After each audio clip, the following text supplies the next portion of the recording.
Discúlpenla por llegar un poquito tarde. Vamos a orar, ¿sí?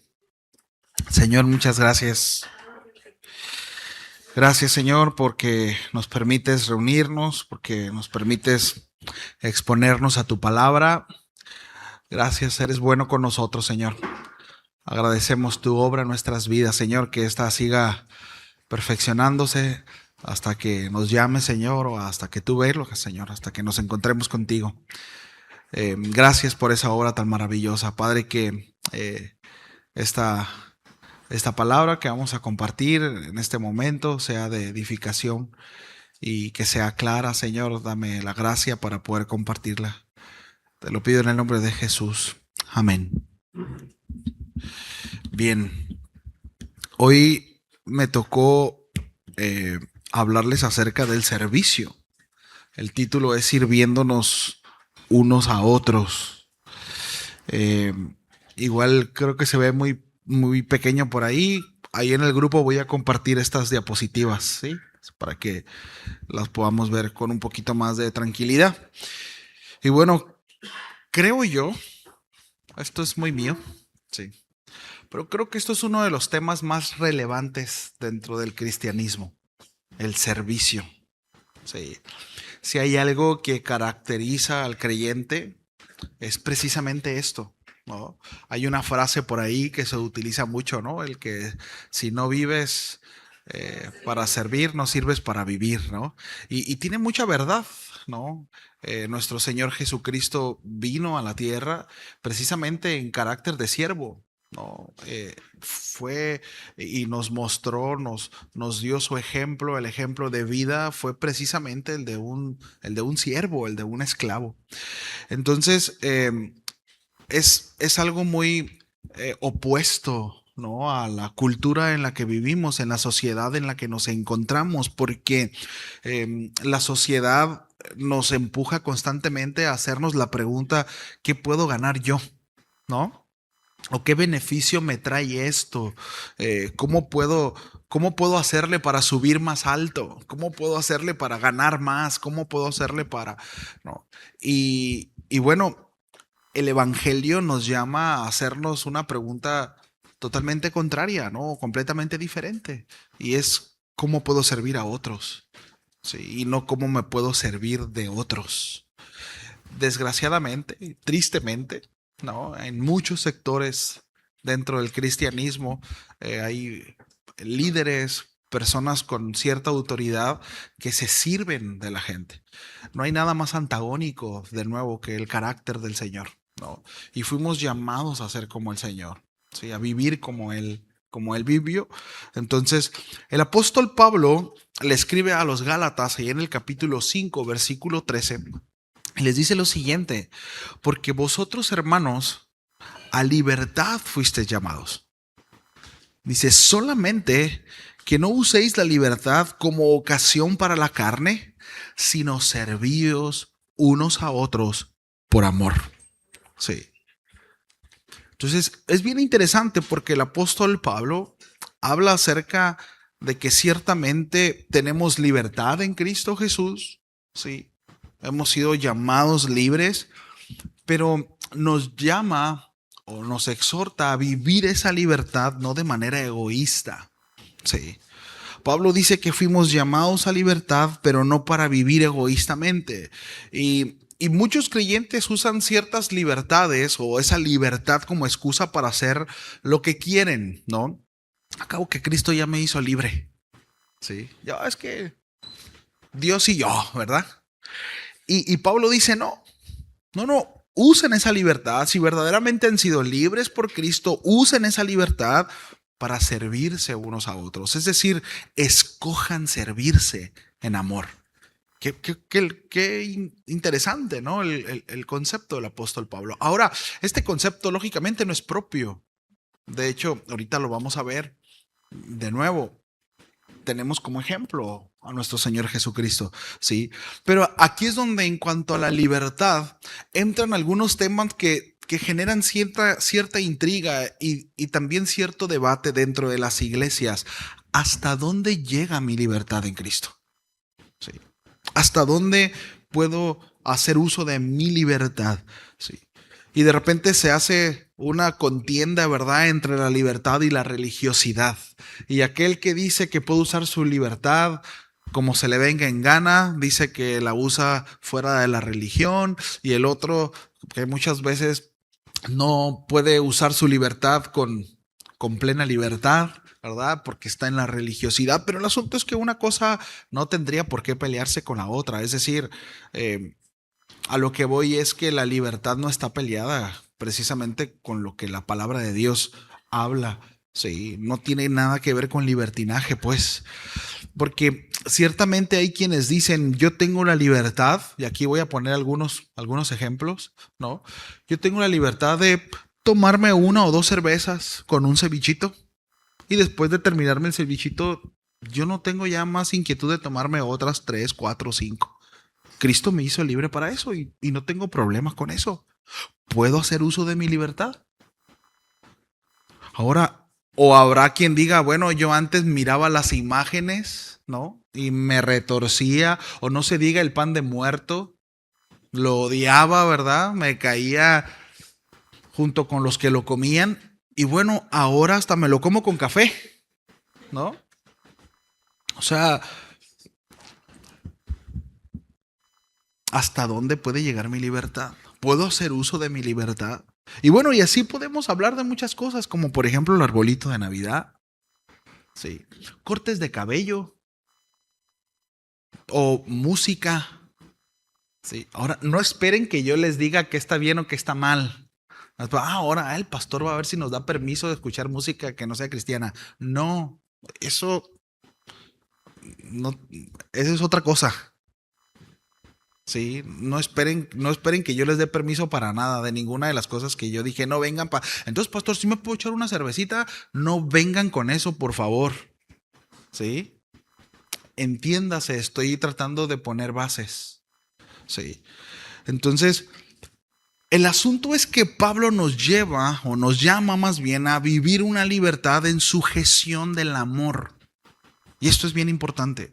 Sí, porque debemos de entender que la libertad no es sinónimo de no estar bajo limitaciones, reglas o normas de regulación. Sí, es como esto. Ejemplo, nosotros vivimos en una sociedad libre, ¿verdad? Somos libres. Usted puede decir que es libre en la sociedad, ¿cierto? Sin embargo, esta libertad no nos exime de normas ni de leyes que rigen la misma. ¿Sí o no? O sea, aun cuando no estamos presos, ¿sí? Bueno, estamos sujetos a las leyes de vialidad, estamos sujetos a las leyes de economía, las leyes de los derechos humanos, etcétera, etcétera, etcétera. ¿Sí lo vemos?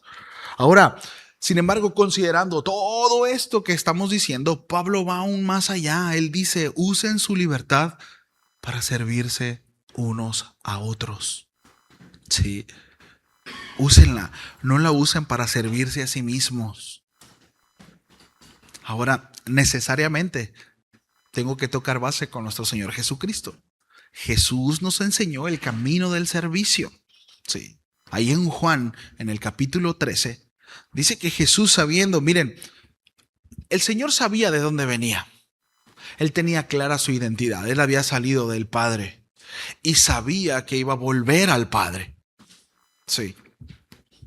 Pero dice la Escritura que Él se levantó de la cena, se quitó el manto, tomó una toalla y se puso a lavar los pies de sus discípulos. Pregunta, ¿Jesús tenía la libertad de no hacerlo? De hecho, Jesús tenía el derecho a que a Él le lavaran los pies. Pero veamos cómo usó su libertad. ¿Sí lo vemos? Sí. Ahora, imaginen esto, el creador del universo, el rey de reyes, arrodillado, lavando pies sucios. Ese es un trabajo, era un trabajo de esclavos y del esclavo más raso. Sí. No era el trabajo de maestros, no era el trabajo de rabinos, no era el trabajo de líderes, era el trabajo de esclavos, de siervos. Ahora, después de hacerlo, Jesús dijo ahí en el versículo 15, ejemplo os he dado, para que como yo os he hecho, vosotros también hagáis. Sí. Si alguien añora grandeza, debe de entender que el camino a la grandeza pasa por el valle del servicio. Sí.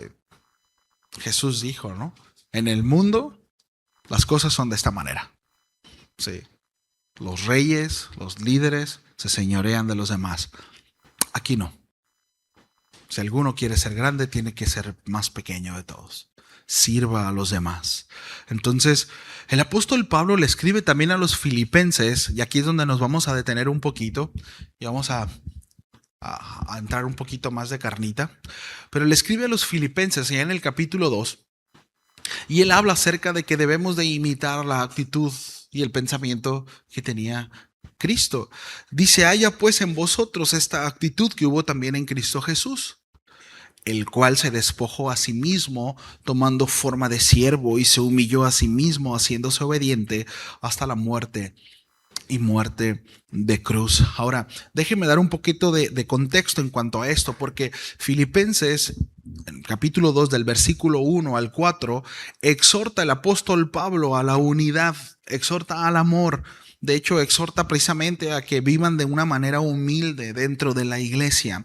Y él dice lo siguiente en el versículo 3, nada hagan por contienda o por vanagloria, antes bien con humildad, considerando a los demás como superiores a nosotros mismos. Sí. Y esto es bien interesante porque en el papel se oye bien, pero en el día a día se complica. Sobre todo cuando yo puedo llegar a reconocer que soy más virtuoso que mi hermano. O que quizá sé más que él. O simplemente la realidad es que me considero más que el que está a un lado de mí. Repito, en el papel se oye bien piadoso y se oye bien padre. Pero en el día a día es un conflicto. Sí. Ahora, me voy a ir un poquito rápido porque al final sí me gustaría que tomáramos la palabra y platicáramos un poquito respecto de todo lo que estamos hablando. ¿Sí? Entonces, dice, considerando a los demás como superiores a nosotros mismos. Este es un desafío, familia. Es un desafío a nuestro cristianismo. Es un desafío a nuestra piedad. Aquellos que decimos ser hijos de Dios, aquellos que decimos servirle a Él, aquellos que decimos, sí, sí, muero por ti, Señor, ¿verdad? Y a veces el Señor dice, no, no es necesario que mueras por mí, vive para mí, pero vive así, como siervo, considerando a los demás como más superiores a ti. Sí. Ahora, el versículo 5 actúa como puente porque el apóstol Pablo presenta a Cristo como el ejemplo supremo precisamente de esta mentalidad. ¿Sí? De esta forma de pensar. Los versículos del 6 al 11 forman parte de un pasaje poético. Muchos lo consideran como un himno primitivo que Pablo incorpora o compone con ciertos paralelismos y ciertos ritmos que lo hace memorable. Es bien interesante porque estamos aquí entrando a un himno. Era como un canto. ¿Sí? Ahorita lo vamos a ver un poquito más. Pero hay un énfasis en esto. Y es que este no solo era un himno cristológico, sino era una exhortación ética. Es decir, la humildad de Cristo es el modelo para resolver todas las divisiones que podían encontrarse en Filipos. Sí. Y esta es la intención del apóstol Pablo al escribir estos versos. Es decir, si nosotros abrazamos la mentalidad de Cristo, todas nuestras diferencias, nuestros problemas, nuestras discrepancias salen sobrando. Salen sobrando. Porque hemos de reconocer que la mayoría de nuestros conflictos son porque creo que yo tengo la razón y tú no. Porque de alguna manera creo que hay injusticia para conmigo. Por eso es que estoy molesto. Sí. Pero si abrazamos la mente de Cristo, si abrazamos, sí, la mentalidad, la humildad de nuestro Señor Jesucristo, bueno, todos estos conflictos, todas estas discrepancias, todas estas cuestiones que puede llegar a traer fricción en nuestra relación, se disipa. Sí. Ahora, quiero que analicemos el texto a partir del versículo 5. Dice, haya pues en vosotros esta actitud. En el griego original se usa la expresión touto proneite. Es un imperativo en presente activo del verbo proneo, ¿sí? Que significa tener una mentalidad, una disposición interior o una orientación habitual de la voluntad o las emociones. Es decir, no es solo un pensamiento intelectual, sino se refiere a la misma disposición ética que precisamente el apóstol Pablo está hablando ahí en el verso del 2 al 4. Miren, es bien interesante, se las voy a leer en la Nueva Traducción Viviente. En Filipenses 2, 2 al 3 dice, entonces, háganme verdaderamente feliz poniéndose de acuerdo de todo corazón entre ustedes, amándose unos a otros y trabajando juntos con un mismo pensamiento, con un mismo propósito. No sean egoístas, no traten de impresionar a nadie, sean humildes, es decir, considerando a los demás como mejores que ustedes. Sí. Qué interesante, ¿no? Es un llamado vinculante a imitar la mente de Cristo. Este mismo pensamiento lo comparte el apóstol Pablo con los hermanos en Corinto. Ahí en primera de los Corintios, en el capítulo 2, le dice, porque ¿quién ha de conocer la mente de nuestro Señor? ¿Quién ha de instruirle? Y luego hace una afirmación bien interesante, dice, vosotros tenemos la mente de Cristo. Es decir, la obra del Espíritu Santo en la iglesia, en usted y en mí, es formar el pensamiento de Cristo. Sí. Si nosotros estamos siendo tratados por el Señor, entonces el Señor ha de formar su forma de pensar, su mente en nuestra mente. Sí. Entonces, el quehacer del cristiano, familia, precisamente es abrazar de manera intencional la forma de pensar de Jesús y llevarla a la práctica. De nuevo, esta frase no tiene que ver con una cuestión solamente intelectual, es llevarlo a la práctica y se va afirmando con lo que el apóstol Pablo dice. Entonces, cuando Pablo dice, haya en nosotros esa misma actitud, es decir, esta misma mentalidad, no solo habla de estar de acuerdo con el pensamiento de Jesús, no solamente habla de amén, amén, pastor, aleluya. ¿Sí? No se trata de eso, no trata de decir amén a todo, ¿sí? Se trata de que abracemos la misma manera de pensar que tiene el Señor y que la apliquemos a la vida. Entonces, dice el versículo 6, que de hecho el versículo 6 es uno de los textos que se ha malinterpretado mucho y que se ha mal manoteado también, porque habla acerca de la preexistencia y la divinidad de Cristo. Pero dice, el cual siendo en forma de Dios, no estimó el ser igual a Dios como a cosa a que aferrarse. Es importante que consideremos el contexto. Sí. Es decir, que Jesús está abrazando una mentalidad de siervo. Ahora, aquí hay una frase, es forma de Dios, ¿sí?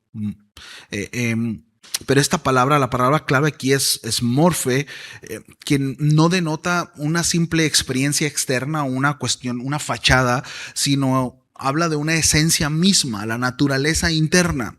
Pablo afirma categóricamente que Cristo existía eternamente como Dios, compartiendo plenamente la esencia divina con el Padre y con el Espíritu Santo. Recordemos que Jesús es la segunda persona de la Trinidad, la cual coexiste junto con el Padre y el Espíritu Santo. Cuando hablamos de coexistir, es que siempre han existido.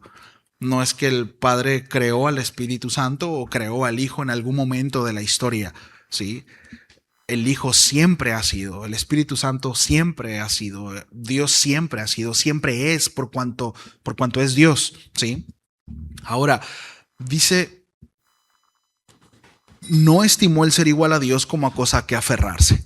Aquí la palabra aferrarse es la palabra arpagmón y se refiere a un botín o a algo arrebatado. Y está bien interesante, familia, porque Cristo, teniendo por derecho propio la igualdad con Dios, no la consideró como algo a lo que debería de retener de manera egoísta. Esa es la expresión. Sí. No es algo a lo que él se aferró para usar para su propia ventaja. Aún sabiendo el costo de la redención, aún sabiendo la implicación, decidió no aferrarse a sus privilegios. Sí. Y cobra mucho más profundidad cuando nosotros entendemos el texto desde esta perspectiva, ¿sí? Desde la retórica del autor, desde la intención. Es decir, Cristo, aún compartiendo de manera igualitaria la eternidad de la deidad, no se aferró a ella de manera egoísta. Sí. Aún sabiendo las implicaciones que tendría. Y quiero que mientras vamos viendo el carácter de Cristo, recordemos el apóstol Pablo dice, imiten esta forma de pensar. Porque el problema de muchos de nosotros es que no estamos dispuestos a renunciar a nuestros derechos. ¿Sí lo vemos? Y necesariamente para servir como Cristo necesitamos estar dispuestos a despojarnos de nuestros derechos como Cristo. ¿Sí lo vemos? Sí. Aún sabiendo las implicaciones. Y esto, familia, debo decir que si nosotros lo aplicáramos de entrada, nuestros matrimonios serían tan distintos. No solamente en la relación en la iglesia, no solamente en la relación con nuestros hermanos, en nuestro matrimonio, en la relación con nuestros hijos. Y bueno, de ahí para afuera. Pero hemos de reconocer que nos cuesta tanto servir dentro de casa porque precisamente no estamos dispuestos a renunciar a nuestros derechos o a despojarnos como Cristo lo hizo. No sé usted, pero a mí esto me desafía. Me desafía un montón. Sí. El versículo 7 dice, sino que se despojó a sí mismo tomando forma de siervo, hecho semejante a los hombres. ¿Alguno de ustedes ha escuchado la doctrina de la kenosis? ¿No? Bueno, precisamente esto habla acerca de la kenosis. ¿Qué es esto? Aquí la palabra despojarse, ¿sí? Esta palabra es ekenosen. El verbo es keno, que significa vaciarse o despojarse. ¿Sí? Ahora, esto es importante. Esta frase no significa que Cristo dejó de ser Dios, ¿sí? O que perdió sus atributos divinos. De hecho, hay quienes lo enseñan así, ¿sí? Que Cristo se hizo hombre y se despojó de su deidad tal cual. No habla de esto. El apóstol Pablo no está enseñando esto. Sería totalmente contrario a toda la enseñanza que el mismo apóstol Pablo ha enseñado, ¿sí? No habla de eso. Ese es un error teológico que fue señalado en el siglo XIX, precisamente conocido como la kenosis extrema. Sí. Entonces, la teología ortodoxa nos enseña que Cristo se despojó voluntariamente de su gloria visible y de sus prerrogativas divinas, pero su vaciamiento no define por lo que perdió, sino por lo que se sumó, por lo que ganó. Es decir, se vació a sí mismo al tomar la condición de siervo. ¿Sí? No es como que se haya quitado, sino al momento de él hacerse siervo es cuando él se despoja de. Pero no es que él haya abandonado su deidad como tal o ciertos atributos divinos. Sí, y esto es importante. Aquí espero que el Señor nos ayude, sí, porque es algo complejo. Pero bueno, el Espíritu Santo se encarga de convencernos, ¿sí? Entonces esto es importante. ¿En dónde se encuentra esta verdad o la profundidad o el hecho de que nosotros podamos entender, ¿no?, de que Cristo en esta frase o lo que el apóstol Pablo está tratando de explicar no es que él haya abandonado su deidad como tal, su divinidad como tal, sino que lo que el apóstol Pablo está diciendo es que él tomó forma de siervo y al hacerlo entonces se despojó porque se limitó a ser hombre, pero no abandonó, no le fue quitado. Sí. Cristo caminó siendo hombre en la tierra sin dejar de ser Dios. Porque Él es. ¿Sí? Y eso es importante. Entonces se vació a sí mismo al tomar la condición de siervo. Y aquí hay un contraste bien interesante porque hay una frase en el mismo texto que nosotros acabamos de leer. Es un paralelismo perfecto, ¿sí? Él habla acerca de forma de Dios, usa el apóstol Pablo, morfeteos, pero también usa este otro, ¿verdad? Ahora toma la forma de siervo, ¿sí lo vemos? La palabra doulos, aquí usa la palabra morfedoulos. La palabra doulos significa esclavo. Es decir, pasó del trono celestial absoluto al yugo de la esclavitud humana. De manera voluntaria. Sí. Entonces, esto nos habla de una plena humanidad. Y es muy importante para nosotros como creyentes, porque si esto no fuese así, nuestra salvación no tiene validez. Dentro de la cristología, dentro de la doctrina de la salvación, ¿sí? De la soterología, perdón, dentro de la doctrina de la salvación, esto es sumamente relevante. Si Cristo, si nuestro Señor Jesucristo no hubiese sido hombre y no hubiese sido Dios, nuestra salvación está pendiente. La deuda no hubiese sido pagada. Si hubiese sido solamente hombre y no Dios, entonces es como querer pagar millones con miles o cientos. Sí. Y si hubiese sido solamente hombre, no, y si hubiese sido solamente Dios y no hubiese sido solamente hombre, entonces, pues estuviéramos hablando de algo que sería totalmente imposible, porque el asunto es que la deuda era de un hombre, por tanto un hombre debía de pagar. ¿Sí lo vemos? Tenía que ser un sustituto, el sustituto perfecto. Entonces se hizo verdaderamente hombre adoptando nuestra condición, pero sin pecado. El apóstol Pablo le escribe a los romanos en el capítulo 8, versículo 3 y le dice, porque lo que era imposible para la ley, por cuanto era débil por la carne, Dios enviando a su Hijo en semejanza de carne, de pecado, a causa del pecado, condenó al pecado en la carne. Sí. El autor de Hebreos en el capítulo 2, versículo 17 dice, por lo cual debía de ser en todo semejante a sus hermanos, para venir a ser misericordioso y fiel, sumo sacerdote en lo que a Dios se refiere, para expiar los pecados del pueblo. Sí, se humilló a sí mismo, se rebajó, sí, hasta ser un esclavo, se humilló hasta lo sumo. Y esta expresión significa que no hay un nivel más bajo. No hay un nivel más bajo. No hay un lugar más raso para servir. Sirvió en obediencia. Sí. Esta expresión tiene que ver con una obediencia activa al extremo. Ahora es bien interesante porque esta expresión tiene que ver con que aún sigue siendo obediente.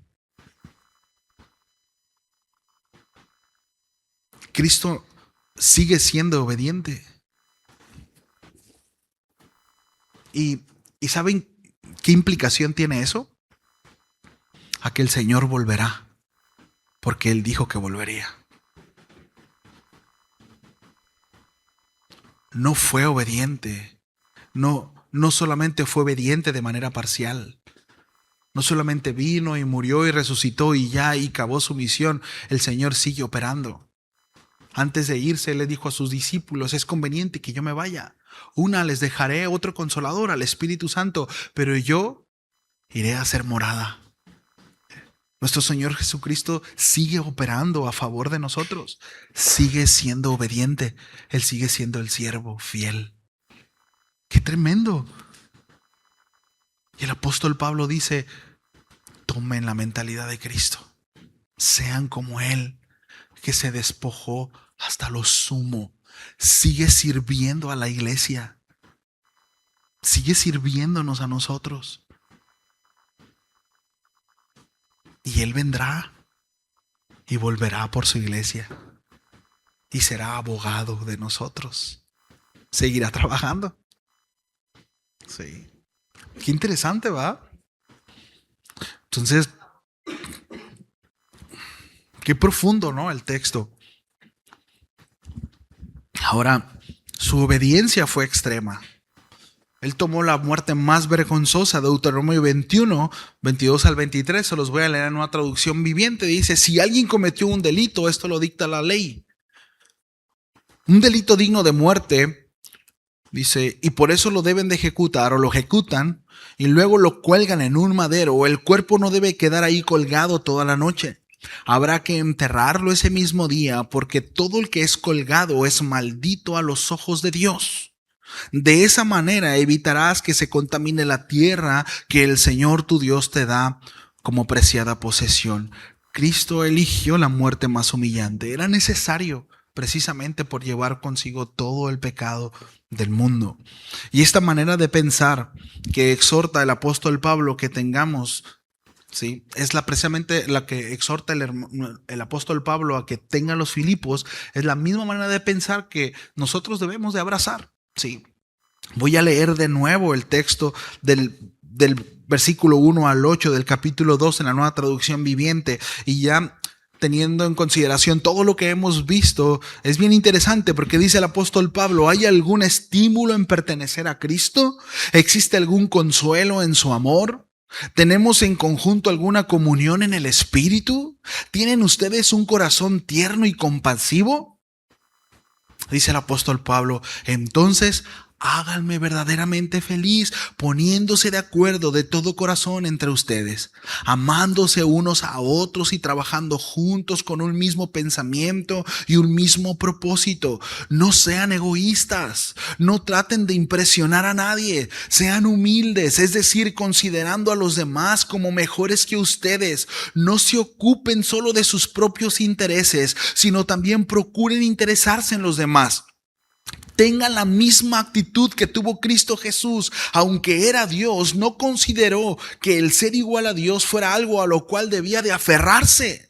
En cambio, renunció a sus privilegios divinos, adoptó la humilde posición de un esclavo y nació como un ser humano. Cuando apareció en forma de hombre, se humilló a sí mismo en obediencia a Dios y murió en una cruz como morían los criminales.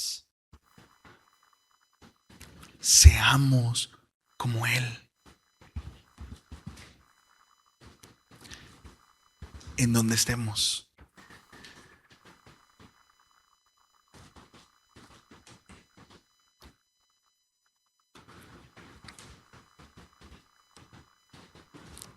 Ahora, Gálatas 5:13. Vosotros, hermanos, a libertad fuiste llamados. Solamente que no usen esa libertad como ocasión para la carne, sino para servirse unos a otros por amor.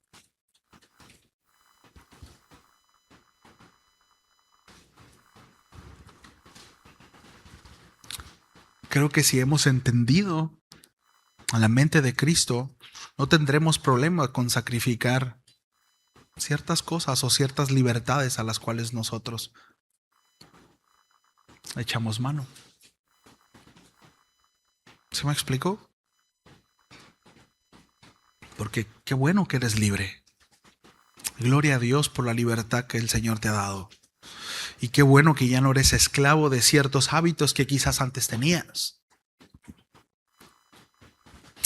Pero Cristo estuvo dispuesto a todo por amor a los suyos.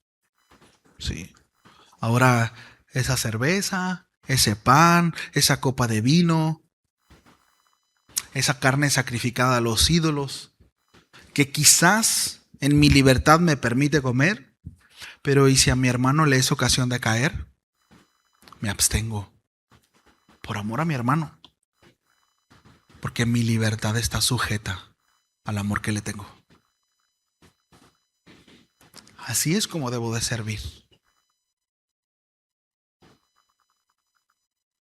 Yo sé que esto le molesta, lo hago, ¿verdad? Porque no está mal.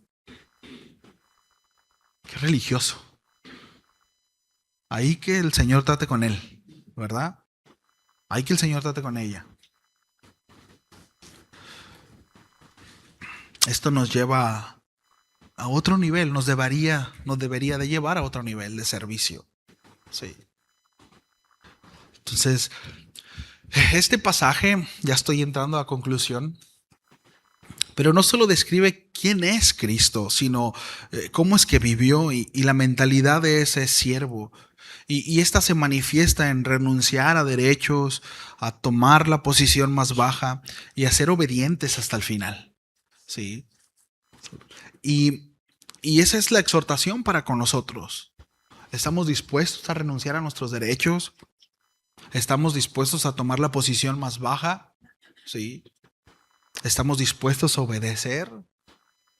No de manera parcial, sino a obedecer. Y tomando la misma expresión que utiliza el apóstol Pablo, a, a seguir obedeciendo.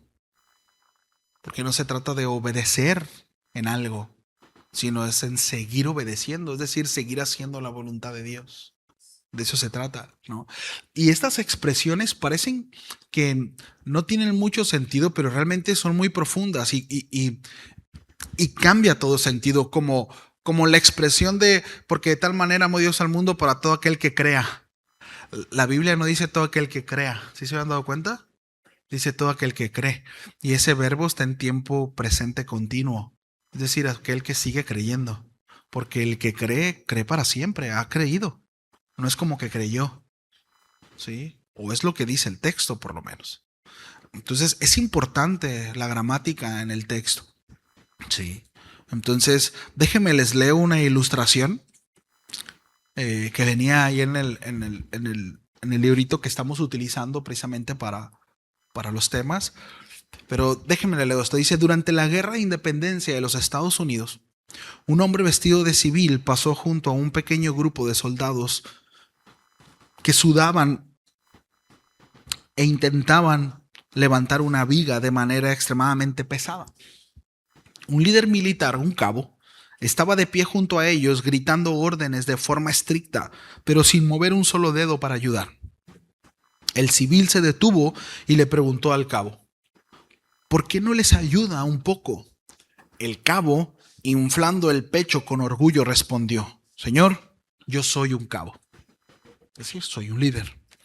El civil no dijo nada, se limitó a sonreír, se quitó el abrigo, se remangó la camisa y se unió a los soldados.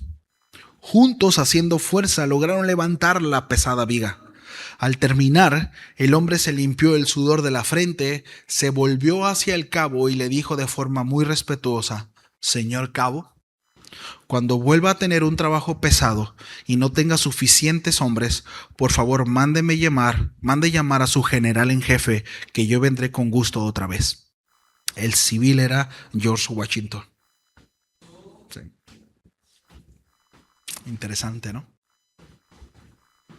Entonces, quiero hacer una pregunta para quien la quiera contestar, a manera ya de empezar a pelotear un poquito esto. Pero, ¿qué tanto cambia nuestra perspectiva de liderazgo y de servicio cuando comprendemos que aquel que compartía la esencia misma de Dios, sí, decidió por voluntad propia adoptar la esencia misma de un esclavo?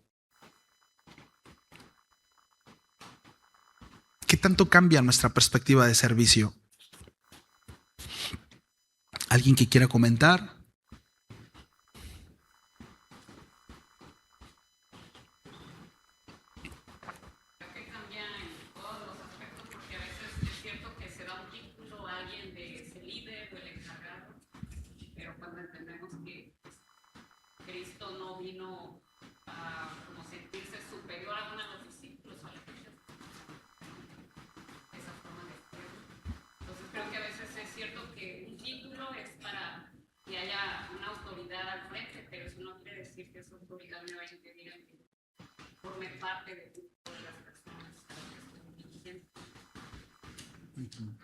Sí, sí. Gracias. ¿Alguien más que quiera hacer comentario, pregunta?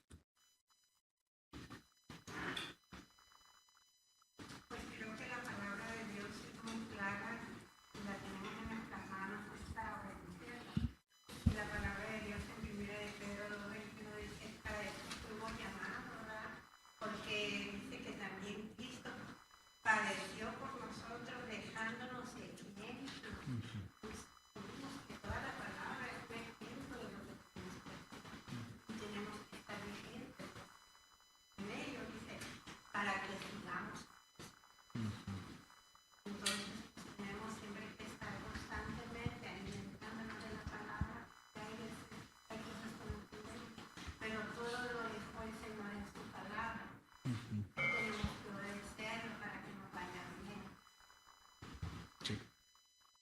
Sí, así es. ¿Alguien más?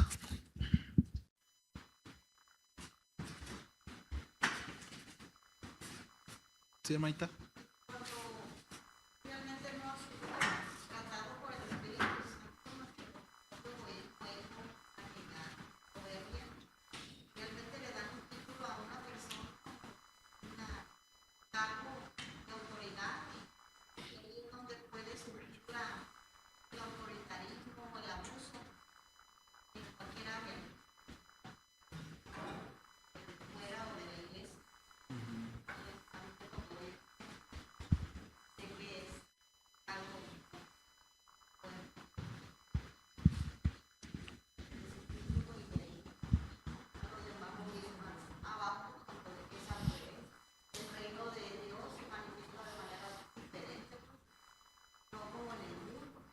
Sí.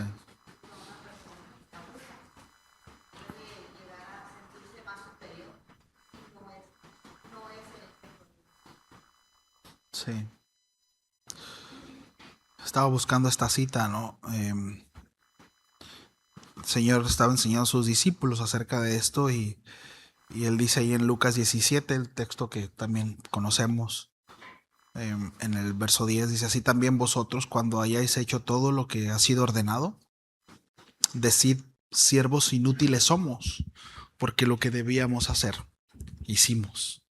Ahí, por ahí hay una enseñanza de hace muchos años del pastor Chuy Olivares que pregunta, dice: a ver, ¿cuántos de aquí han hecho todo lo que deben de hacer? Levante su mano. Y no, nadie levanta la mano, ¿no? Dice el pastor Chuy: vean, ni a siervo inútil llegamos, ¿no? Entonces, pues es ubicarnos, ¿no? Un poquito, porque desgraciadamente pues se llega a utilizar esos grandes siervos de Dios. No hay grandes siervos de Dios. No, esos grandes hombres, no hay tal cosa. No bíblicamente. No, no bíblicamente. ¿Alguien más que quiera comentar algo? Ajá. Yo creo que es primordial entender el por qué el servicio llama siempre a la acción, pero también la acción hay que saberla enfocar por qué la hacen. Y cuando nos explican lo que nos explicó el día de hoy, entendemos de que todo tiene que nacer del amor de Dios. Entender el amor que Dios tiene por nosotros. Nosotros, por medio del Espíritu Santo, lo entendemos, vamos a entender como Corintios 3 enseña el amor todo lo sufre, el amor todo, el amor no hace ofensas, el amor no puede, pero es una acción realizada correctamente, que a veces queremos servir y servimos para que nos vean, para que nos aplaudan, para muchas cosas, o se sirve de maldad, pero cuando entendemos todo lo que nos explicó, yo creo que se sirve de la manera y es una acción que se hace. Sí, sí es bien importante las motivaciones, ¿no? ¿Por qué lo hacemos? Porque puede haber alguien que lo haga excelentemente bien todas las cosas y sea muy diligente y sea, pero la motivación es como comenta el hermano, ¿no? A lo mejor que lo vean, ¿no? Que, que digan: ay, qué tremendo estás, ¿no? Qué diligente eres. Y bueno, Jesús dijo: si has recibido el aplauso, el agradecimiento de la gente, ya obtuviste tu recompensa. Ya, no esperes más, ¿no? Y, y en nosotros debe haber precisamente el deseo de que, más allá del reconocimiento de los hombres, que un día podamos llegar a la presencia del Señor, que el Señor nos diga: bienvenido, buen siervo y fiel, ¿no? Entonces, de eso, ese es el deseo de nuestro corazón, ¿no? Más que el reconocimiento de los hombres, o debiera ser la motivación en nuestro corazón por nuestro servicio.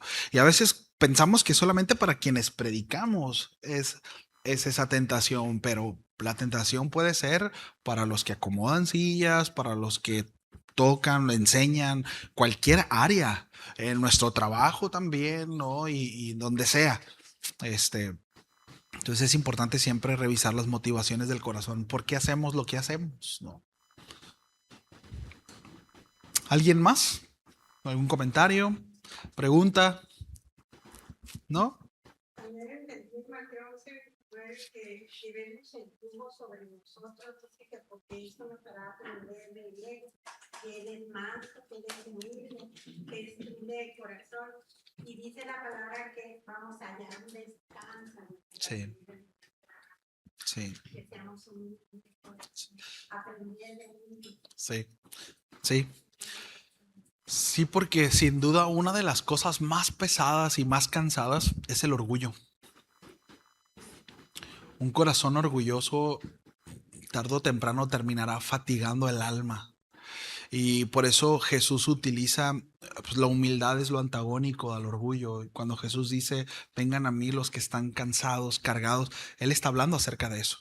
No está hablando de los que trabajan jornadas de 12 horas, ¿no?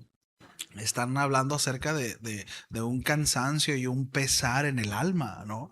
Y el orgullo es algo que pesa mucho, ¿no? Es algo que desgasta, ¿no? Desgasta. Y en algún momento mire, todos somos orgullosos, ¿eh? O sea, no hay como que no, yo soy bien humilde, ¿no? Ya está siendo orgulloso, ¿no? Ya desde ahí. Todos somos orgullosos. Ciertamente hay quienes quizás lo tienen mucho más marcado, ¿no? Y batallan más con esa área. Pero todos en algún momento hemos detenido el pedir perdón o el perdonar o el disculparnos o el arreglar la situación porque nos sentimos ofendidos. Pero ¿qué pasa cuando nosotros resolvemos? ¿Qué pasa cuando nosotros perdonamos? ¿Qué pasa cuando nosotros pedimos perdón o esa situación se arregla? ¿A poco no sentimos libertad? Se nos quita un peso de encima, ¿no? Y esa parte que menciona mi hermana ahí en el Evangelio de Mateo precisamente trata de eso, ¿no? Porque definitivamente, o sea, el orgullo es algo muy pesado que aflige el alma en demasía. Sí. Bien, pues si no hay más, pues termino nada más desafiándoles, ¿no? A todos, llamándoles a abrazar, ¿no? Esa manera de pensar, como dice el apóstol Pablo, ¿sí? Y que lo llevemos a la práctica en nuestra casa, con nuestra esposa, con nuestro esposo, con nuestros hijos, con nuestros padres, aquellos que son hijos, ¿sí? Que aún viven bajo el techo de papá y mamá, ¿sí? Pero es que yo estoy grande. Bueno, tu papá te da el alimento, tu papá te da de comer, vives bajo el cuidado de tus padres, estás bajo sujeción. Bueno, que haya esta misma manera de sentir, esa misma manera de pensar que hay en Cristo Jesús, ¿no? Llevarlo a nuestra casa, por supuesto, llevarlo a la iglesia, buscar cómo servir, no solamente en cuanto a ver qué el pastor me dice dónde puedo servir, ¿no? Entiendo que hay una necesidad, ¿no? Y no es necesario que el pastor sepa o el liderazgo sepa de que puedo ayudar, ¿no? Si el Señor lo pone en el corazón y en mí está a la disposición de hacerlo, de eso se trata. Somos un cuerpo en Cristo. Pero precisamente, ¿no? Es llevarlo a la iglesia, llevarlo a nuestro trabajo. Miren, si somos de las personas que solamente estamos esperando que den la hora de salida para salir corriendo, no estamos reflejando el carácter de Cristo. Sí. O sea, necesitamos ser buenos trabajadores. Y no lo digo para poder, o sea, a ver, como creyentes tenemos que ser los primeros en llegar y los últimos en irnos. Sí. O sea, tenemos que ser buenos trabajadores, buenos empleados. Sí, tenemos que reflejar al Señor en todo lo que hacemos, en todo. El apóstol Pablo dice a los colosenses, ¿no? A los siervos, a los esclavos, dicen, mira, sirvan a sus patrones como si estuvieran sirviéndole al Señor, ¿no?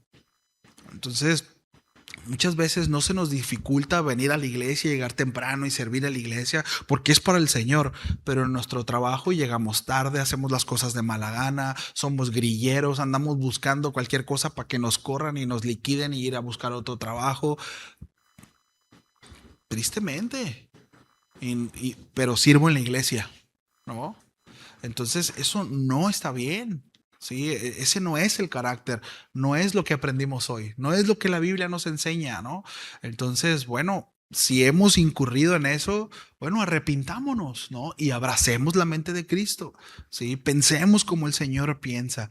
Y asimismo también aplicarlo en nuestra comunidad, con nuestros vecinos. Seamos buenos vecinos. O sea, salude al vecino, buenas tardes, con permiso, buenos días, aunque le ponga la música a todo volumen en la madrugada. Sí, hay maneras, pero sea buen vecino. Sea amable, refleje a Cristo. De nuevo, abracemos la mentalidad del Señor. ¿Sí? ¿Damos gracias? Bueno, Señor, muchas gracias. Gracias por tu palabra. Gracias por enseñarnos, Señor, a través de ella. Hay tanto que aprender, hay tanto que madurar, tanto que crecer. Ayúdanos, Señor, porque deseamos dar respuesta, Padre, a lo que tú estás demandándonos como creyentes, como iglesia, como padres, como esposos, como hijos, como hermanos. Y ayúdanos, Señor. Reconocemos que necesitamos de tu intervención, Señor, en nosotros. A ti sea la gloria, Padre, en el nombre de Jesús. Amén. Bien, nos vemos en un rato.